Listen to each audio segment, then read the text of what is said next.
আমার প্রিয় বন্ধুরা, আজকে আমি অনেক দুঃখের সঙ্গে, সত্যিকারের মনের দুঃখে একটা বিশেষ কথা তোমাদের জানাচ্ছি। মন দিয়ে সবটা দেখো, মন দিয়ে সবটা পড়ো, সবটা জানতে পারবে। আজকালকার যুব সমাজ এত অধোগতিতে চলে গেছে যে তারা আর ঊর্ধ্বগতির দিকে কিছুতেই ধাবিত হচ্ছে না। অর্থাৎ তারা এত নিচু স্তরে নেমে গেছে যে তারা উচ্চ স্তরে ওঠার মতো কোনো পথ বা কোনো সঙ্গ বা কোনো ভালো লোকের সংস্পর্শে আসতে পারছে না। ঠক বাঁচতে গা উজাড়।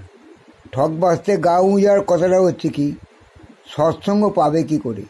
সৎসঙ্গ পেতে গেলে যে পরিচর্যার দরকার হয়, যে জ্ঞানের দরকার হয়, যে অভিজ্ঞতার দরকার হয়, যে বাস্তব পরিচিতিটার দরকার হয়, সেটাই তো এখন যুব সমাজের মধ্যে নেই।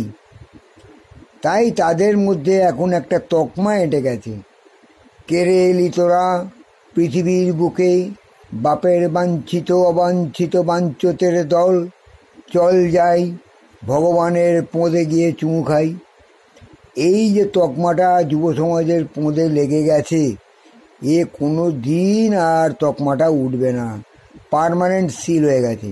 99% যুব সমাজের পোঁদে এই তকমাটা লেগে গেছে।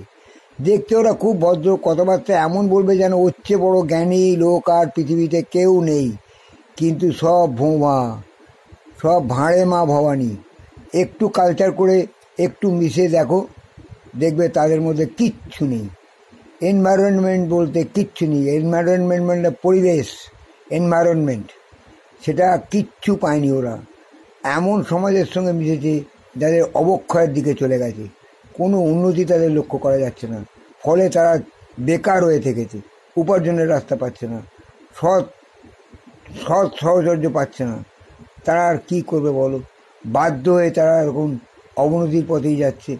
তাদেরকে যে ধরে কেউ উঁচু দিকে তুলবে বা তাদের সুপথে চালিত করবে, এরম মহাপুরুষ তো আর কেউ জন্মায়নি। কারণ 1947 সালের পর আজ পর্যন্ত কোনো মহাপুরুষ আমাদের ভারতবর্ষে জন্মায়নি। শুধু এই একটাই কারণ যে আমাদের অবক্ষয়ের দিকে ঠেলে দেওয়া হয়েছে। আমরা নিজেরা কোনো কিছুতেই কোনো দিকে দিক পাচ্ছি না, যেই দিকটা গিয়ে আমরা সাফল্য অর্জন করব। সাফল্য অর্জন করতে গেলে তোমাদের যথার্থ শিক্ষিত হতে হবে, যথার্থ অভিজ্ঞতা অর্জন করতে হবে, প্রকৃত শিক্ষিত হতে হবে, প্রকৃত জ্ঞান অভিজ্ঞতা অর্জন করতে হবে এবং নিজের কোয়ালিটিটাকে তৈরি করতে হবে। তবেই জানবে তুমি প্রকৃত জ্ঞানের অধিকারী হবে। তখন তোমার পোঁত থেকে ওই তকমাটা খুলে যাবে। দেখবে তুমি 10 জনের মধ্যে একজন হবে, যুব সমাজের সেরা হবে। তুমি মহাপুরুষের বাণীগুলো লক্ষ্য করে দেখো, তারা কেউ খারাপ কথা বলেনি। সবাই উচ্চ পথ প্রদর্শক হয়েছে, উচ্চ পথ প্রদর্শক প্রত্যেকেই। তারা নিজেরা ছিল সৎ, জ্ঞানী, গুণী, বুদ্ধিমান মানুষ। তাই তারা সহজেই সেই পথে হেঁটে তারা নিজেদের উদ্দেশ্যে সফল হয়েছে, যেটা এখনকার যুব সমাজ পাচ্ছে না। তাদের সেই পাথেওটাকে ওরা সংগ্রহ করে, সম্বল করে ওরা এগোতে পারছে না। তাদের বোঝার অভাব, তাদের জানার অভাব, তাদের জ্ঞানের অভাব এই পিছনে ফেলে দিয়েছে। কি হবে এই যুব সমাজে? তোমরা একটু চিন্তা করে দেখো ভাই। তোমরা সবাই একটু ভালো হও, সৎ হও, সত্যবাদী হও।